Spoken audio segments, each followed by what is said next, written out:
Mesdames, Messieurs, bonsoir et bienvenue dans ce journal sur Matin Libre Télévision. L'actualité s'ouvre avec l'installation de la première session ordinaire du Conseil économique et social. Une rencontre marquée par une communication de l'ambassadeur du Royaume des Pays-Bas sur l'état et les perspectives de la coopération entre le Bénin et sa nation. Et puis également dans ce journal, les femmes du département du Mono à l'honneur à Bopa. La Fédération des associations communales de femmes a célébré en différé la journée internationale de la femme dans une ambiance festive et riche en messages d'engagement pour l'autonomisation féminine. Et puis la relève de la mode béninoise se dessine à l'Institut secondaire de métier LAMAF de mode LAMAF Bénin. Les étudiants en fin de formation ont soutenu leurs travaux et présenté leur création devant un jury de professionnels. Un moment décisif qui marque donc la fin de leur parcours académique. Voilà donc pour les titres. Le développement est à suivre absolument.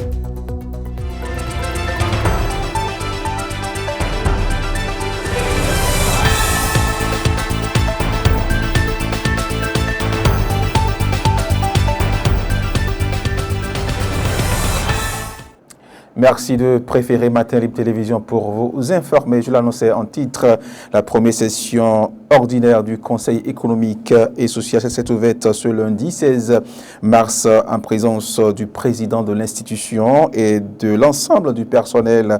Une rencontre qui marque le début des activités de l'année pour cette instance consultative. Pour cette séance inaugurale, l'ambassadeur du Royaume des Pays-Bas a présenté une communication détaillée sur l'état des relations bilatérales entre le Bénin et son pays, coopération économique, partenariat de développement et perspectives de renforcement des échanges ont été donc au cœur des discussions.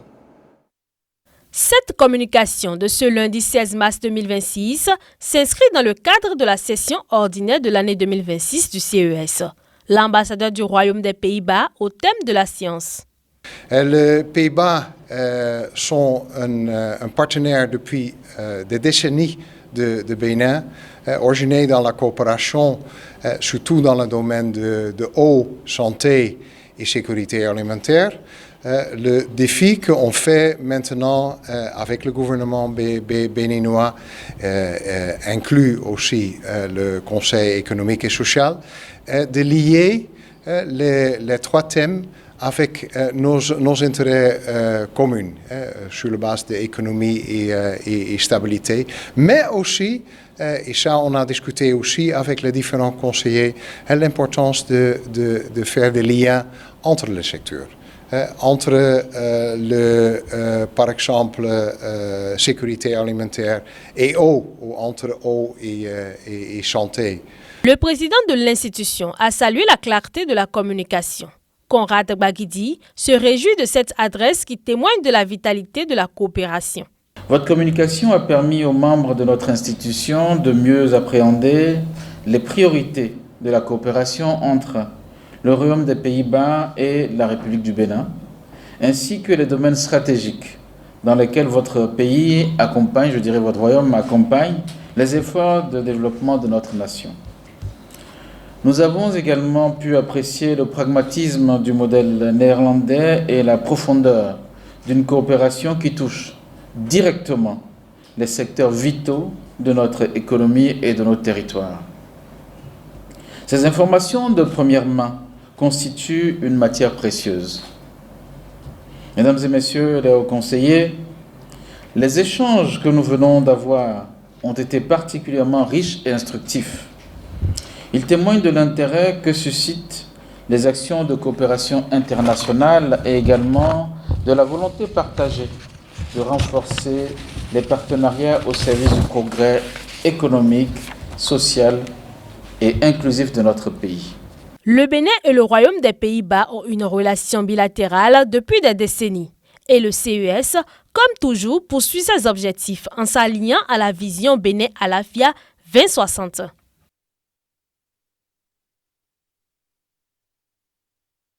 Célébration en différé de la Journée internationale de la femme ce samedi à Boupa. La Fédération des associations communales de femmes a réuni une multitude de femmes issues des 6 communes du département du Mono pour une célébration pleine d'émotions et de couleurs. Omiad Ronwi et Jean-Marie Kedoulou pour le point.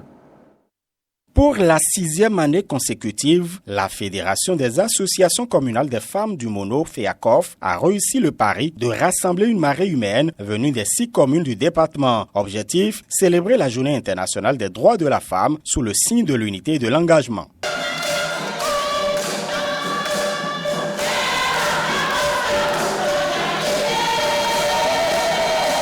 Les festivités ont débuté par une célébration eucharistique solennelle, marquant ainsi un moment de recueillement et de gratitude. Que la bénédiction du Dieu Tout-Puissant, Père, Fils et Esprit Saint, descende sur vous et y demeure à jamais. Allez dans la paix du Christ.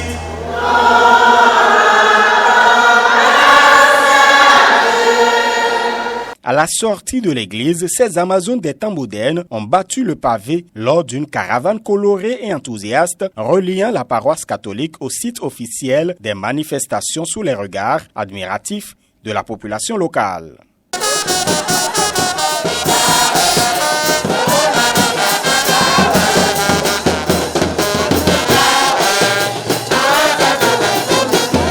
Placée sous le thème droit, justice et action pour toutes les femmes et filles, cette édition a été une tribune forte pour revendiquer le respect intégral des droits des femmes. Dans son adresse, la présidente de la FEACOF a tenu à saluer les avancées significatives et les réformes portées par le gouvernement du président Patrice Talon en faveur de l'autonomisation des femmes béninoises.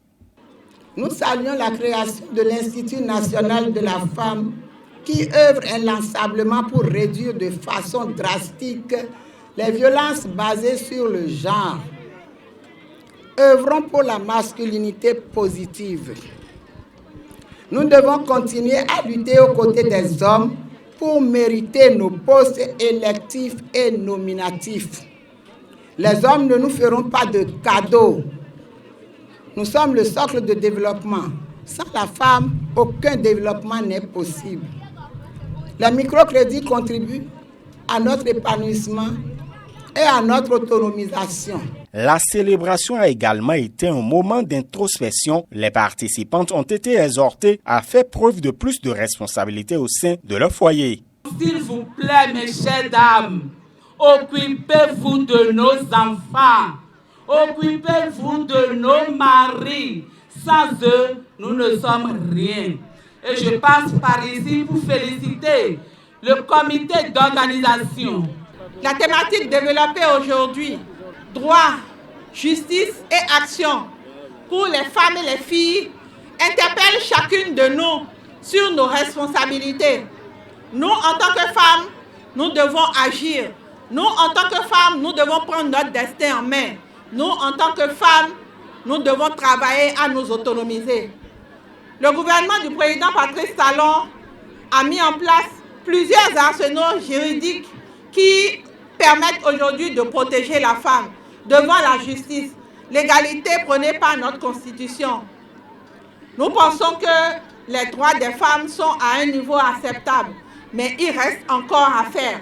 Chacune de nous doit rester éveillée parce que les droits des femmes, il suffit de rien du tout pour que tout soit relégué au dernier rang.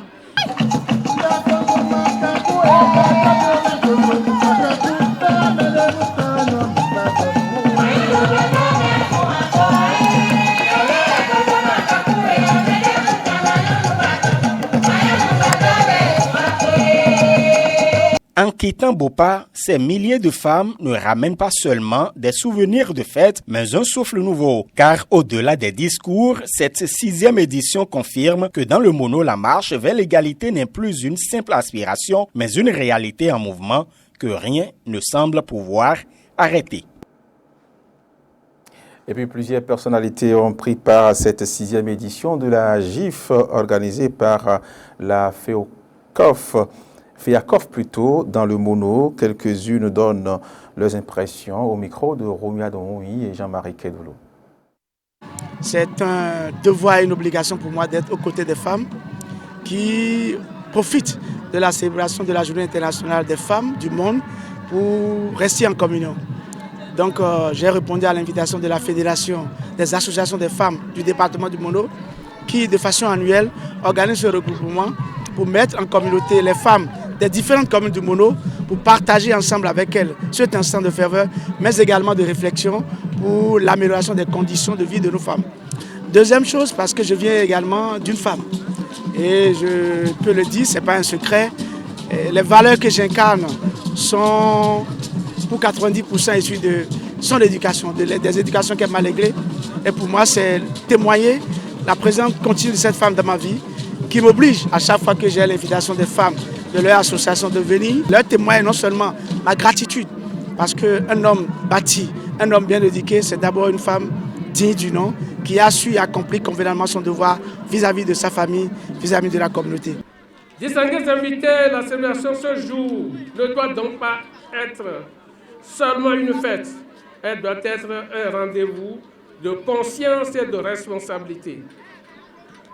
Vos retrouvailles doivent devenir des moments de réflexion profonde, des espaces de dialogue sincère où les femmes du département du Mono analysent les défis, partagent les expériences, proposent des solutions et tracent des orientations. Car les conclusions issues de ces réflexions doivent constituer de véritables boussoles pour les décideurs. Alors, depuis 6 années, les femmes du Mono se sont mises ensemble pour célébrer la journée de la femme. Elles ont, à chaque édition, célébré dans chaque commune du département. Et aujourd'hui, c'est l'étape de Bopa. J'ai appris à soutenir les femmes. Et il se trouve que la présidente de la femme de l'association des femmes communales se bat depuis plus de 6 ans pour instaurer la confiance au sein de la femme, instaurer des débats constructifs pour donner confiance aux femmes du Mono qu'il n'y a pas de fatalité. Les femmes, c'est le trésor et le socle du développement. Et c'est ce message fort que chaque année, les femmes arrivent à passer.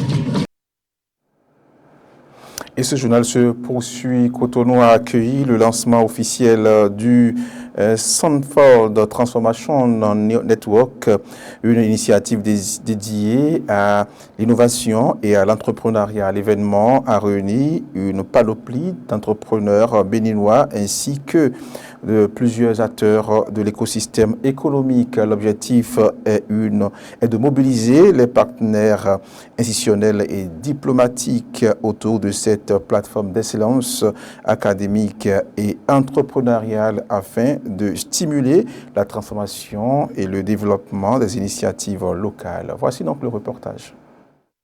C'est désormais officiel. L'écosystème entrepreneurial béninois franchit un palier international. Le Stanford Seed Transformation Network a officiellement lancé son chapitre local ce week-end à Cotonou. Ce réseau prestigieux rassemble une cohorte d'entrepreneurs visionnaires à la tête de PME et PMI en forte croissance, tous issus du programme de transformation de la célèbre université américaine. Le Stanford Transformation Network Bénin est né de la volonté de prolonger l'impact du Seed Transformation Programme du Stanford. Il rassemble des entrepreneurs visionnaires à la tête de PME et PMI en croissance qui incarnent l'avenir de notre économie.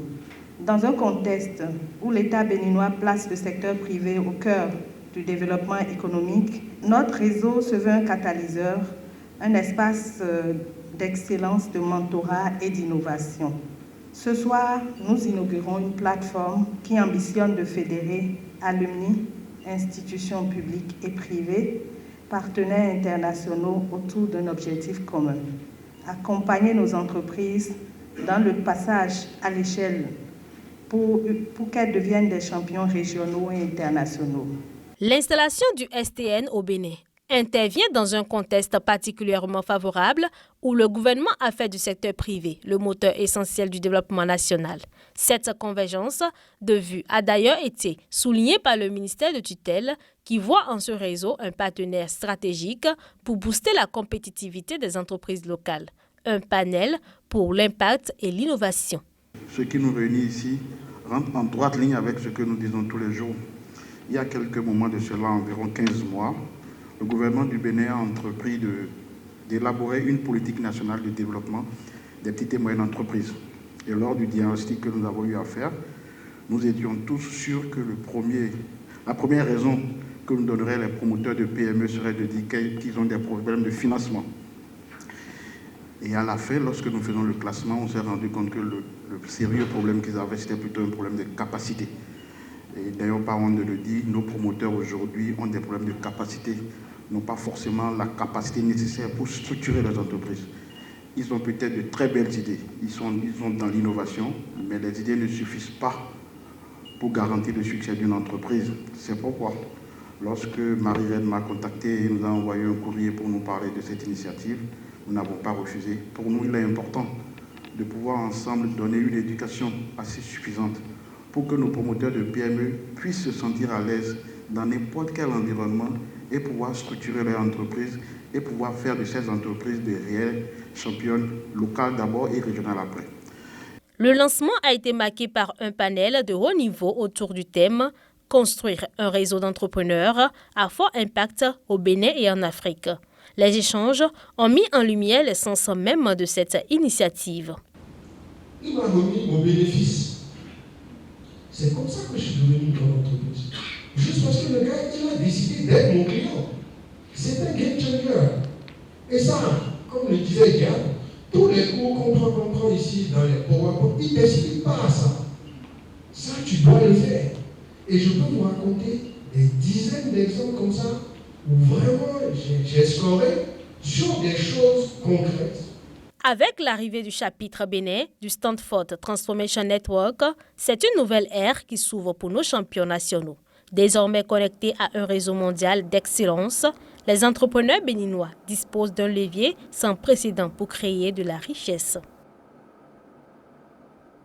À l'Institut secondaire de mots de l'AMAF Bénin, c'était l'heure de la vérité pour les étudiants en fin de formation. Après plusieurs années d'apprentissage, ils ont présenté leur création et défendu leurs travaux devant un jury de professionnels. Un moment chargé d'émotions, marqué par des résultats encourageants et surtout par la fierté d'une nouvelle génération de créateurs prêts. Images et son. Avec une mention excellente. Des pleurs, mais des pleurs de joie. Celle de l'aboutissement et celle de la fierté après plusieurs années d'apprentissage. À l'Institut secondaire de mode l'AMAF Bénin, les étudiants en fin de formation viennent de franchir une étape décisive de leur parcours. La soutenance de leur thème et la présentation de leur création. Devant des jurys constitués de professionnels avertis du monde de la mode et du stylisme, les candidats ont exposé leur travail, ont défendu leur vision et surtout présenté le fruit de plusieurs années de formation. Nous avons devant nous une tenue traditionnelle à la fois mode. Elle représente devant vous l'Afrique. J'ai utilisé pour la confection, nous avons utilisé des coris qui représentent la richesse et aussi la spiritualité. Des tenues élégantes, raffinées et pleines de créativité. Notre production était basée sur une tenue traditionnelle en Yoruba qui a été bien qualifiée par les jurys, bien entretenue et bien cousue. Pour la soutenance, on s'est basé sur la tenue traditionnelle. L'autre a fait le complément, ce qui nous a donné un résultat meilleur.